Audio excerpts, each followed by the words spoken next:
Një shpërthim e tritoli është raportuar gjatë natës në qytetin e Lushnjës, konkretisht në rrugën Gafur Muço. Ngjarja ka ndodhur rreth orës 03 mëngjesit dhe për fat të mirë nuk ka patur viktima apo të lënduar.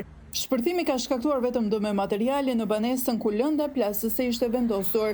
Mësuese Tritoli është vendosur banesës ku jeton Shaqe Gjata, e ëma e Klea Gjatës. Kjo e fundit është e njohur për lidhjen e saj të mëparshme me Laert Haxhiun.